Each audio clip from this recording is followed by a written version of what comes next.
रख हौसला ओ मंजर भी आएगा, प्यासी के पास चलकर समंदर भी आएगा, न थक कर बैठे राह के मुसाफिर, मंजिल भी मिलेगी और मिलने का मजा भी आएगा। जितने भी प्यारे बच्चे क्लास 12 के हैं बाबू, और आपका फिजिक्स का पेपर यानी कल 6 मार्च को है, तो आज की वीडियो थोड़ा सा भी मिस मत करना, क्योंकि पूरी किताब की मोस्ट इंपॉर्टेंट क्वेश्चंस आपको कहीं नहीं भटकना है। मात्र आज की इस वीडियो में जो 50 टॉपिक बता रहा हूं बाबू, इत्मीनान से अच्छे से पढ़ लेना।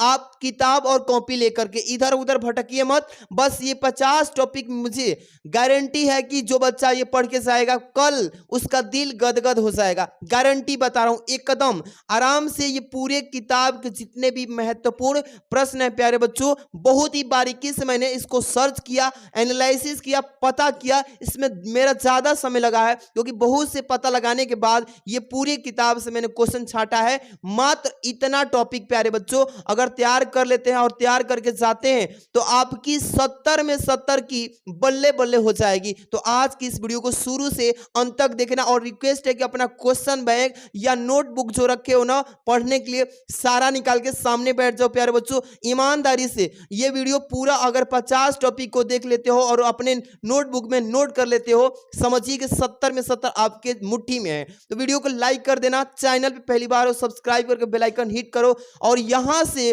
पहला क्वेश्चन आपके सामने आ चुका है, और सबको मैं पीडीएफ आज दे दूंगा, क्योंकि भाई आपके पास समय तो बचा नहीं है। कैसे पढ़ना है भाई मैं आपकी जिम्मेदारी को समझ सकता हूं, और आप पास जरूर हो जाओगे। मेरे साथ बस जुड़े रहो, चैनल को सब्सक्राइब करके एक एक चीज आपको टॉपिक क्लियर कराऊंगा। सबसे पहला क्वेश्चन आपके चैप्टर वाइज दूंगा बाबू, चिंता नहीं करना है।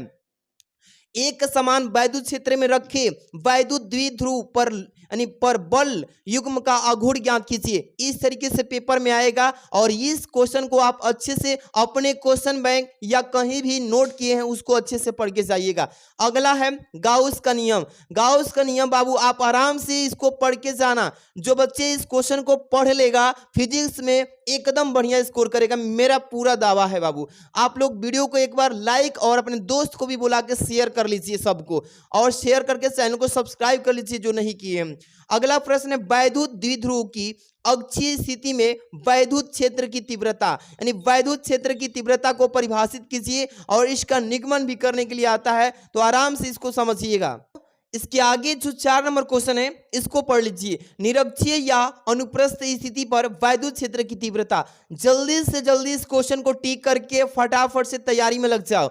अनंत विस्तार की समतल आवेशित चालक प्लेट के कारण वैद्युत क्षेत्र की क्या तीव्रता होती है। प्यारे बच्चों एक एक क्वेश्चन को आप आराम से तैयारी कर लेना, अभी भी वक्त है। जो टॉपिक क्लियर है तो वो तो अलग ही बात है। अगला है समविभव पृष्ठ। आप जब पेपर देख के आओगे इस टॉपिक से मिलाओगे कि सर जो कल बोले थे ना सेम आ गया सर। अगला है बैरो अक्षीय या अनुदैर्ध्य स्थिति। अक्षीय निरक्षीय स्थिति भी आता है। स्थिति में वैद्युत द्विध्रुव के कारण वैद्युत यानी कि विभव निकालिए इसका। इस तरीके से धारा, इस तरीके से आराम से इस क्वेश्चन को बढ़िया से लगा के जाना। अगला है बाबू संधारित्र किसे कहते हैं, पेपर में पूछेगा, इसको पढ़ लीजिएगा। अगला है निरक्षीय या अनुप्रस्थ स्थिति पर वैद्युत विभव की ज्ञात करना। इसमें मान देखिए बाबू इसमें निरक्षीय ज्यादा पूछता है कि निरक्षीय स्थिति पर वैद्युत विभव क्या होगा। इस तरीके सारे क्वेश्चन को अटेम्प्ट कर लेना, बढ़िया से तैयारी करके जाना। आवेशित संधारित्र की ऊर्जा क्या होती है इसको पढ़ के जाइएगा। अगला है बाबू समांतर प्लेट संधारित्र की धारिता क्या होती है। सभी क्वेश्चंस आपके लिए बेहद ही इंपॉर्टेंट है। किरचॉफ के नियम को अच्छे से पढ़ के चले जाना। इसके बाद से 13 नंबर मुक्त इलेक्ट्रॉनों के अनुगमन वेग। जितने भी प्यारे बच्चे इसको देख रहे हो इसका परिभाषा के साथ यहाँ पे बीमा और इसका फॉर्मूला सूत्र सब याद करना होगा आपको। इसके बाद से धारा घनत्व तथा अनुगमन वेग में संबंध क्या होता है। बहुत बार ये पेपर में आ चुका है ये क्वेश्चन। आपके आगे वाला क्वेश्चन है किरचॉफ के नियम, ये तो 2 बार यहाँ मेंशन हुआ है, तो आप इसको छोड़ ही दो। यहाँ से अनुगमन वेग सिद्धांत का द्वारा ओम के नियम का निगमन कीजिए। ये जितने भी मैं क्वेश्चंस बता रहा हूं सभी के सभी काफी इंपॉर्टेंट है। अगला आप यहां से देख लो। अगला प्यारे बच्चों यहां से देखो बायो सेवर्ट का नियम। प्यारे बच्चों इसको अच्छे से पढ़ के जाइएगा। बायो सेवर्ट का यहाँ पे नियम बायो तथा नहीं है, बायो सेवर्ट का नियम अगला है वृत्ताकार धारावाही लूप या यहाँ पे कुंडली के केंद्र पर उत्पन्न चुंबकीय क्षेत्र। थोड़ा सा इसमें कोई क्वेश्चन इधर से उधर मिस्टेक हो सकता है टाइपिंग में, बट आपको मैं उसको पढ़ के समझा दे रहा हूँ, चिंता मत करिएगा, ठीक है। इसके बाद से 20 नंबर एम्पियर का परिपथीय नियम किससे कहते हैं, बहुत बार ये क्वेश्चन आया पेपर में। 20 नंबर यानी कि चल कुंडली धारा मापी किससे कहते हैं, पेपर में बिल्कुल पूछा जाएगा, आराम से पढ़ के जाना है। अगला है 21 नंबर, देखिएगा बाह्य चुंबकीय क्षेत्र में स्थित आयताकार धारा लूप पर क्रिया यानी क्रियात बल, जो कार्यात बल होता है, कार्यात बल, इसको ज्ञात कीजिए जो आघूर्ण के रूप में होता है। इसको अच्छे से पढ़ के चले जाना। अगला है प्यारे बच्चों विद्युत चुंबकीय प्रेरण संबंधित नियम, इसको भी आराम से सारे टॉपिक्स को नोट कर लो और इसका पीडीएफ हम टेलीग्राम पे तुरंत भेजेंगे, चिंता मत करिए, टेलीग्राम डीके सर क्लासेस पे तुरंत भेज देंगे। इसके बाद से विद्युत चुंबकीय प्रेरण के फैराडे का नियम क्या होता है। इसके बाद से स्वप्रेरण तथा अन्योन्य प्रेरण में अंतर क्या होता है, इसको पढ़ लीजिएगा। अगला है 25 नंबर श्रेणी अनुनाद परिपथ, जो श्रेणी अनुनाद परिपथ होता है इसको पढ़ के जाना प्यारे बच्चों। अगला है ट्रांसफार्मर का सिद्धांत। ट्रांसफार्मर का सिद्धांत मैंने कल ही एक वीडियो डाला है और बहुत बच्चे पढ़ भी लिए हैं। इसका सिद्धांत, कार्य और इसका जो प्रकार होता है सब बता दिए कल का, आप भी नहीं देखे तो डिस्क्रिप्शन में दे दिए लिंक। विद्युत चुंबकीय तरंग ये क्या होता है, इसको भी अच्छे से पढ़ के जाना। अगला चलिए मैक्सवेल का विद्युत चुंबकीय तरंग सिद्धांत, इसको भी आराम से पढ़ के चले जाइएगा। अगला है एम्पियर का नियम, एम्पियर का परिपथीय नियम वही है एम्पियर का नियम। अगला है प्यारे बच्चों प्रिज्म के अपवर्तनांक के लिए सूत्र, प्रिज्म के लिए अपवर्तनांक का सूत्र आपको पढ़ के जाना है। अगला है गोलीय उत्तल तथा अवतल पृष्ठ पर अपवर्तनांक का यहाँ पे फॉर्मूला याद करके और जो भी इसका निगमन होता है अच्छे से पढ़ के जाना। इसके बाद संपर्क में रखे लेंस की संयुक्त फोकस लेंथ निकालना है इसका, इसको पढ़ के चले जाना। इसके बाद से संयुक्त सूक्ष्मदर्शी पे तो पक्का ही पूछेगा 100%। आप कल आएंगे तो बोलेंगे सर जो बोले थे सेम आ गया सर। इसके बाद खगोलीय दूरदर्शी पे भी पूछेगा तो इसको भी पढ़ के जाना। इसके बाद हाइगेंस का तरंग सिद्धांत पे इस पे भी पढ़ के चले जाना। इसके बाद प्रकाश के व्यतिकरण के लिए आवश्यक जो शर्तें होती है ये सभी वायरल टॉपिक्स हैं बाबू, इसको हल्का में मत लीजिएगा। जो बच्चा हल्का में लेगा कल पछताने के सिवाय कुछ नहीं मिलेगा। कल बोलोगे कि सर जो बता रहे थे सेम आ रहा था, सर मेरी ही गलती थी कि मैं पढ़ के नहीं गया। तो आप लोग आज ही मौका है, इसका फायदा उठा लो प्यारे बच्चों।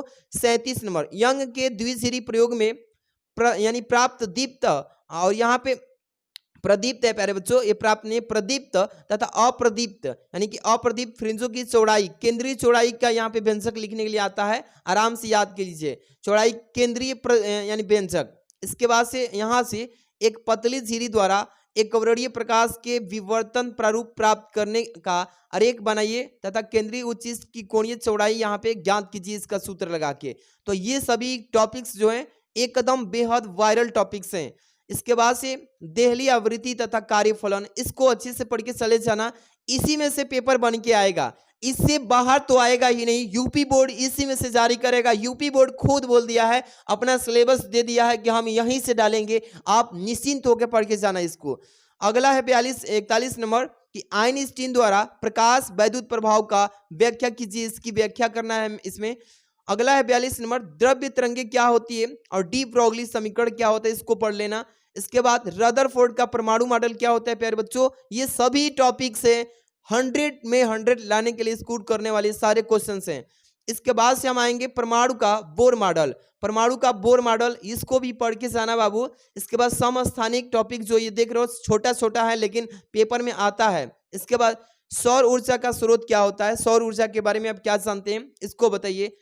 47 नंबर द्रव्य क्षति क्या होता है, द्रव्यमान क्षति, द्रव्यमान क्षति को भी परिभाषित करना होता है। आराम से सारे टॉपिक्स को पढ़ के चले जाना।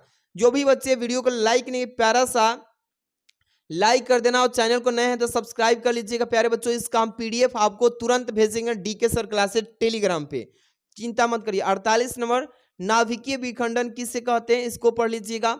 49 नंबर पीएन संधि डायोड का उपयोग करके अर्ध तरंग दिष्टकारी का परिपथ का चित्र बनाइए। ये सारे टॉपिक्स आपके लिए काफी इंपॉर्टेंट है। 50 नंबर परिपथ चित्र की सहायता से पीएन संधि डायोड की पूर्ण तरह से दिष्टकारी प्रक्रिया समझाइए। ये जो आप टॉपिक सारे के सारे देखे, जो 50 टॉपिक मैंने बताया, ये काफी मोस्ट इंपॉर्टेंट बताया हूं प्यारे बच्चों।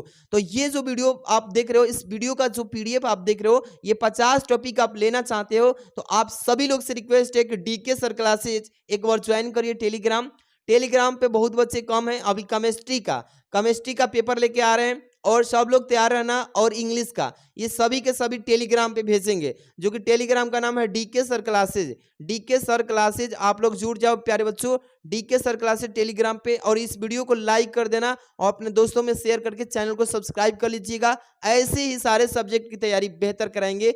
मिलते हैं नेक्स्ट वीडियो में। Thanks for watching.